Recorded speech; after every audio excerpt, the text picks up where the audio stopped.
നിങ്ങളുടെ മനസ്സിൽ ഇത്രയും വിഷമുണ്ടായിരുന്നോ എന്നുള്ളത് എനിക്ക് ഇപ്പോഴാണ് മനസ്സിലാവുന്നത്.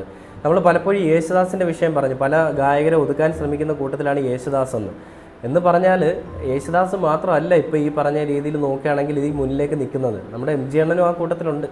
ജാതിയും മതവും നോക്കി വിവേചനം നടത്തുന്ന ഇവന്മാരെ പോലുള്ള നാറുകളെ അകറ്റി നിർത്തണം. ഇനി ഇങ്ങനെയുള്ളവന്മാരുടെ ഈ പറയുന്ന പ്രസ്താവനകൾ കാണാനായിട്ട് മാധ്യമങ്ങൾ ഇവന്മാരെ വിളിക്കരുത്. കാരണം അവർക്ക് അവരുടെ ഹൈപ്പ് തന്നെ ഉണ്ടാക്കിയെടുക്കുക, അവർക്ക് അവരുടെ പേരിലുള്ള ഒരു ഐഡൻറ്റിറ്റി ഉണ്ടാക്കിയെടുക്കാനാണ് എം ജി ശ്രീകുമാർ ശ്രമിക്കുന്നത്.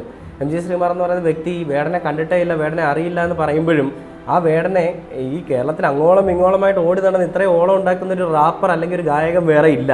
എം ജി ശ്രീകുമാർ പറയുന്നത്, എം ജി ശ്രീകുമാർ പോയാൽ ലഹരി പോലും ഉപയോഗിക്കും. നിങ്ങൾ ലഹരി ഉപയോഗിച്ചാലും കാണാൻ ആകെ 5000 പേരെ വരുള്ളൂ. അതും ഈ 80s ആളുകൾ അല്ലെങ്കിൽ 70s ആളുകളായിരിക്കും. 90s ഞാൻ. എനിക്ക് പോലും അറിയില്ല എം ജി ശ്രീകുമാർ എത്ര പരിപാടി ചെയ്തിട്ടുണ്ട്, അല്ലെങ്കിൽ എം ജി ശ്രീകുമാറിൻ്റെ പരിപാടികളൊക്കെ എത്ര വിജയമാണെന്നുള്ള കാര്യം. അതുകൊണ്ട് എം ജി അണ്ണ നിങ്ങൾ അത് മാറ്റിപ്പിടി, ഇവിടെ ഒന്നും നടക്കില്ല. നിങ്ങളുടെ പരിപാടി കാണാൻ വരുന്ന